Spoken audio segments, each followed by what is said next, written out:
Ordine dell'Oro. Essa è la compagnia mercantile più grande di Sea of Thieves, si trovano in tutti gli avamposti nel mondo di gioco, contraddistinti dal tendone verde con il logo di una chiave dorata. La compagnia è amante dell'oro, infatti a loro si possono vendere tutti i forzieri, ma accettano pure artefatti come vasi o coppette d'oro, in cambio di oro e reputazione con la compagnia fino ad arrivare al livello più alto, il livello 75. Ma prima di iniziare parliamo della storia di questa compagnia, creata dal pirata Rathbone, conosciuto come il primo ordine dell'oro. Era un cacciatore avido, pensate morì cercando di prendere dell'oro dal fondale oceanico.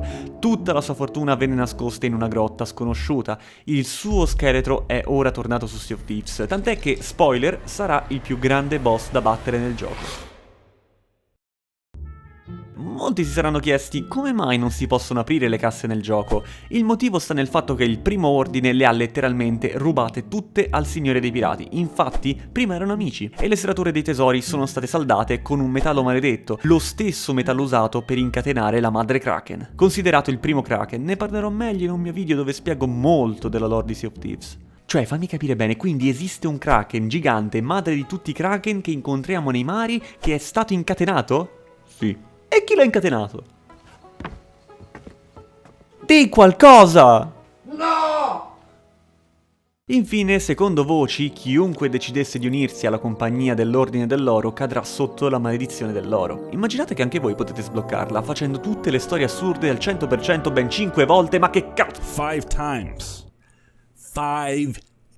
Why? That's lazy game design. In ogni caso, l'unico modo per rallentare la maledizione dell'oro è quella di accumulare sempre più oro, o altrimenti loro stessi si trasformeranno in esso. Se scruti l'abisso, anche l'abisso scruterà te. I'm watching you thieving pirate.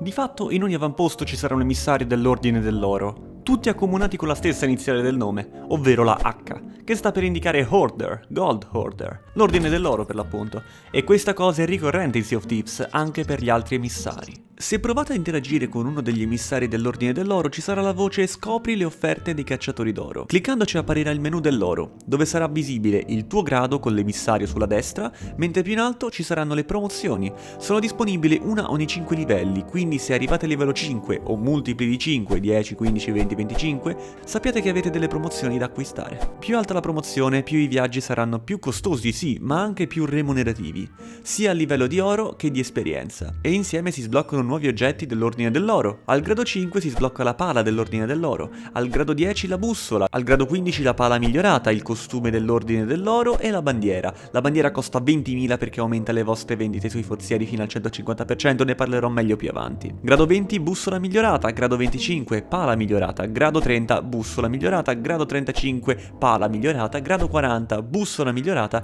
grado 45 pala definitiva, grado 50 bussola definitiva, grado 55 argono dell'oro, grado 60 cannoni dell'oro, grado 65 timone dell'oro, grado 70 scafo e bandiera dell'oro e infine grado 75 polena dell'oro e vele dell'oro. Se siete da telefono vi metto in sovraimpressione il menu se volete fare lo screenshot. I servizi che offrono gli emissari saranno accettare tesori, gemme, bicchieri d'oro e chest vuote, per oro, reputazione e valore dell'emissario, se avete la bandiera dell'Ordine dell'Oro alzata. E ora torniamo a parlare della bandiera. La bandiera serve per aumentare il valore del tesoro, così quando viene venduto offre di più. Si sblocca a livello 15 e costa 20.000 di oro, potete attivarla sul tavolo accanto all'Ordine dell'Oro. Piccolo trucchetto: se guardate attentamente sul tavolo ci sono delle navi di legno. Se attivate la bandiera apparirà una nave. Da lì potete vedere se ci sono altre navi di altri giocatori che hanno attivato la bandiera, e non solo dell'oro, ma di tutte le compagnie principali all'interno di Sea of Thieves. Portare la bandiera a livello 5, il grado massimo, significherebbe aumentare le ricompense per ogni vendita del 150%, e non solo. Se tornate dall'emissario con la bandiera a livello 5, potrete prendere una missione speciale da 25 chest. E come si porta la bandiera al grado 5? Basta risolvere le missioni dell'emissario esposte, risolvere indovinelli, trovare tesori, sconfiggere eventi di gioco, eccetera. Attenzione, se la vostra nave viene affondata la vostra bandiera verrà persa e non avrete più il valore. Se la ritrovate non potete né riattaccarla né venderla all'Ordine dell'Oro, potete venderla solo a Reaper's Hideout, l'avamposto del mietitore.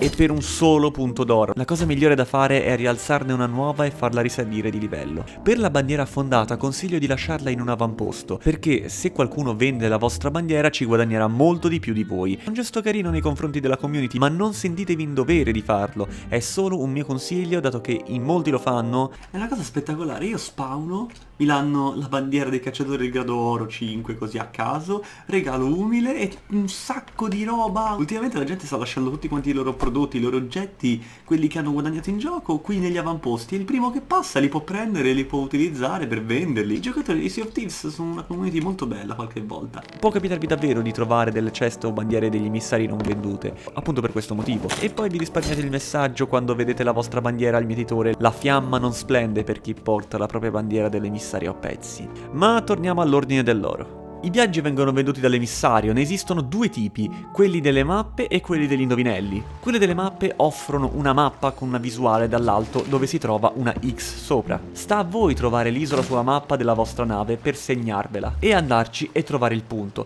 Dovrete fare affidamento sul vostro senso dell'orientamento. Io stesso ammetto che a volte ci metto anche più di 30 minuti buoni, ma almeno aiuta a prendere confidenza con l'isola e la prossima volta sarete più preparati. Ma dove accidenti sono? E quello cos'è?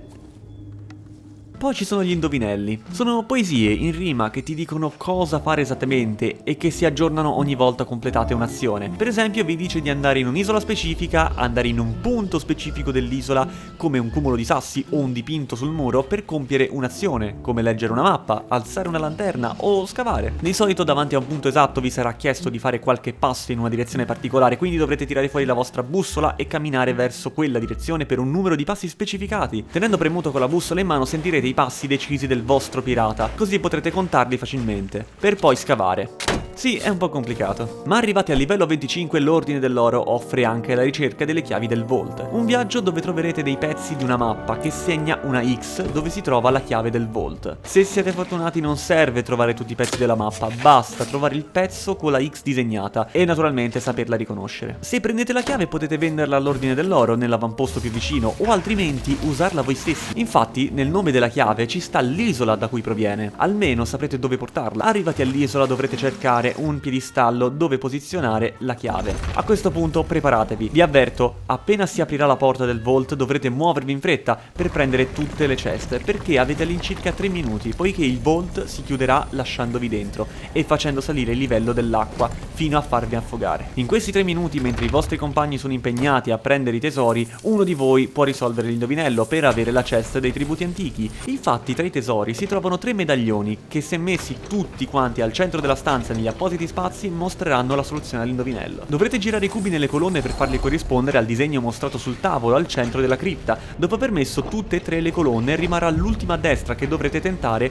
premendo il bottone al centro della sala. Se non va bisognerà provare con un altro simbolo sempre sulla quarta colonna finché non si apre. Quello che consiglio è di mettere le ceste appena fuori dalla porta, quanto basta per poterle poi riprendere dall'altra parte, perché il Vault si chiuderà ma la grotta principale rimarrà aperta. Una volta preso tutto potrete rivendere le ceste all'Ordine dell'Oro, sempre nell'avamposto più vicino. Ogni livello raggiunto sbloccherà nuovi cosmetici e accessori per il vostro pirata e per la vostra nave. Bene, credo di aver detto tutto. Se manca qualcosa siete liberi di commentare cosa ho tralasciato. Lo so, sono video un po' complicati ma davvero completi. Naturalmente seguiranno molti video sugli altri mercanti, quindi iscrivetevi e mettete mi piace. Un saluto da Wolf e in bocca al lupo.